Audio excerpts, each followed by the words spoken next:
Good morning students. Miscellaneous exercise question number 12th.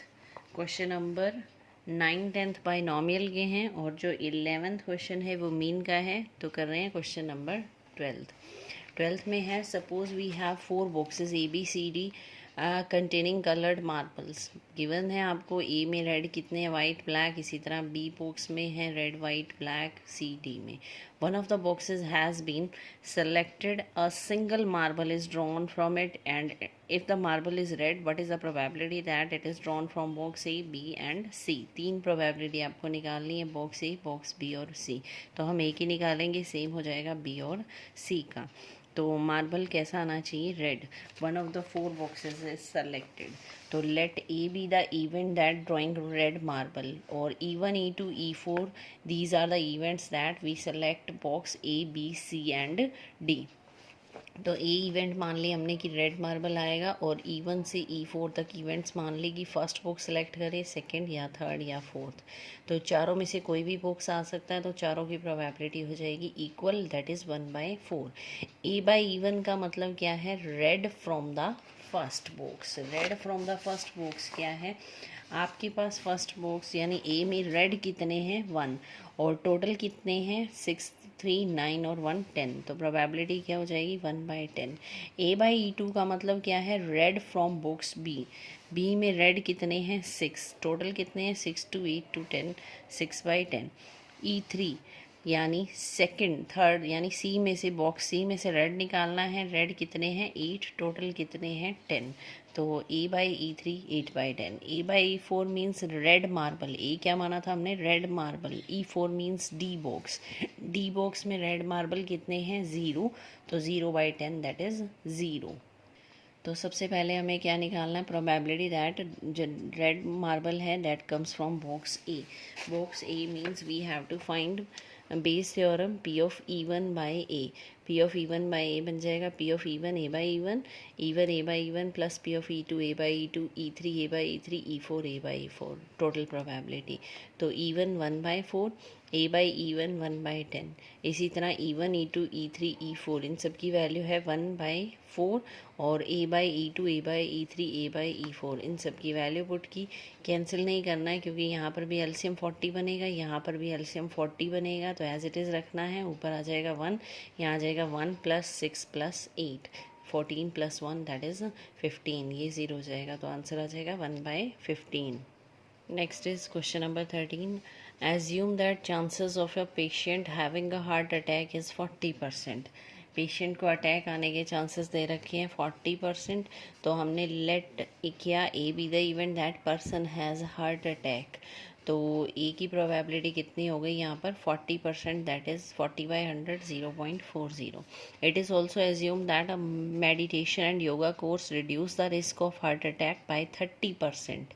Meditation और योगा तो 30% reduce करते हैं हार्ट अटैक को, और certain drug reduces it's chances 25%। Related prescription अगर ड्रग्स की है हमारे पास, मेडिसिन की है, तो वो चांसेस कितने हैं, 25%। At a time a patient can choose any of the 2 option. Any of the 2 option का मतलब दोनों में से कोई भी ऑप्शन सेलेक्ट कर सकता है, तो दोनों की प्रोबेबिलिटी हो जाएगी हाफ। E1 हमने माना that a selected person follow yoga and meditation. E2 माना हमने selected person adopted drug prescription. तो दोनों में से कोई भी ले सकता है, तो दोनों की प्रोबेबिलिटी हो जाएगी E1 = E2 1/2। नेक्स्ट क्या कह रहा है, it is given that after going through one of the 2 option the patient selected suffers a heart attack. Find the probability that patient follow the course of meditation and yoga. उसको attack आया है, आपको ये बताना है कि वो meditation और योगा ले रहा था, इसके अकॉर्डिंग उसकी क्या प्रोबेबिलिटी निकलेगी। तो सबसे पहले A/E1 निकालते हैं। ए का मतलब उसको अटैक आया है, E1 मीन्स वो योगा और मेडिटेशन फॉलो कर रहा था। तो क्या हो जाएगा, उसको अटैक आया है, अटैक की प्रोबेबिलिटी कितनी है, 40% 0.40। E1 का मतलब वो योगा और मेडिटेशन फॉलो कर रहा था, ये दे रखा है आपको कितना, 70%।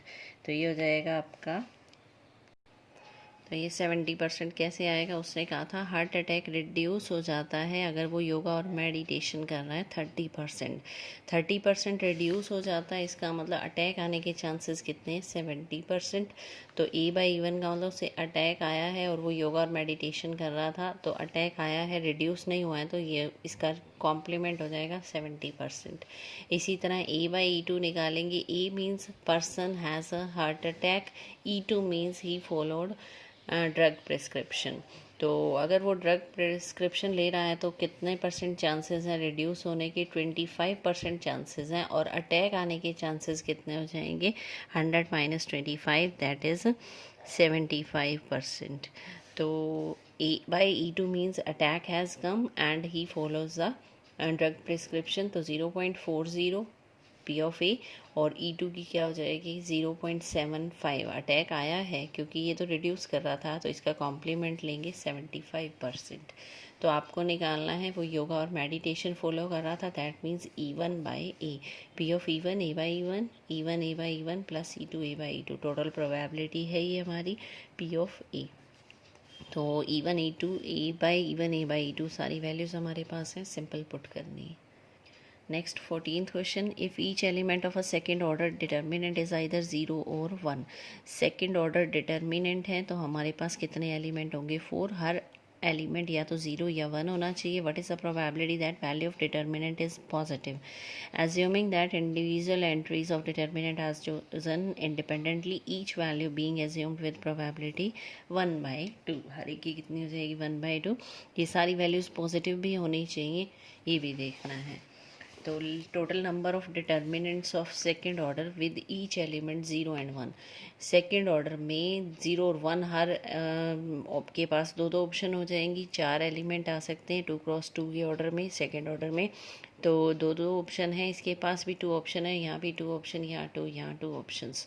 तो परमुटेशन लग जाएगी। टोटल नंबर ऑफ ऑप्शंस क्या हो जाएंगी? 2 into 2 into 2 into 2, that is 2 raise to power 4। यानी टोटल नंबर ऑफ डिटर्मिनेंट्स कितने बन सकते हैं यहाँ? 16। The value of determinant is positive in the following cases. अब इसको पॉजिटिव भी बनाना है तो हमने ये केस लिए जो इसको पॉजिटिव बनाते हैं। These are 3 cases, 1 0 0 1, 1 0 1 1, 1 1 0 1। अदरवाइज अगर हम यहाँ चेंज करते हैं तो वो नेगेटिव हो जाता है, ये पॉजिटिव रहेंगे।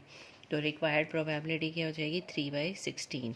फेवरेबल केसेस यानी जो पॉजिटिव बना रहे हैं वो, और नीचे आ जाएंगे टोटल केसेस। फेवरेबल तो हो गए आपके 3 जो डिटर्मिनेंट पॉजिटिव हैं, और टोटल हो गए 16 डिटर्मिनेंट्स, तो 3/16।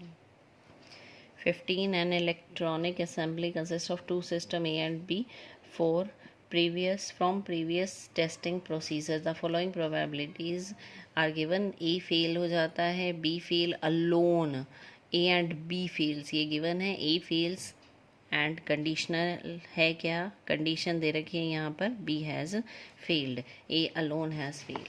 तो सबसे पहले जो E1 E2 इवेंट्स मानेंगे वो क्या मानेंगे? A fails and B fails respectively. तो E1 दे रखा है A fails 0.2, E1 and E2 यानी इंटरसेक्शन दे रखा है 0.15, बी फेल्स अलोन ये भी दे रखा है आपको। तो बी फेल्स अलोन का मतलब E2 में से आप बी में से इंटरसेक्शन निकाल दें। अगर हम बी में से इंटरसेक्शन वाला पार्ट निकाल दें तो ये बी अलोन रह जाता है। तो हमने E2 में से इंटरसेक्शन वाला पार्ट हटाया, बी अलोन की भी दे रखी है, इंटरसेक्शन की भी दे रखी है। यहाँ से पी ऑफ E2 आ जाएगा 0.30।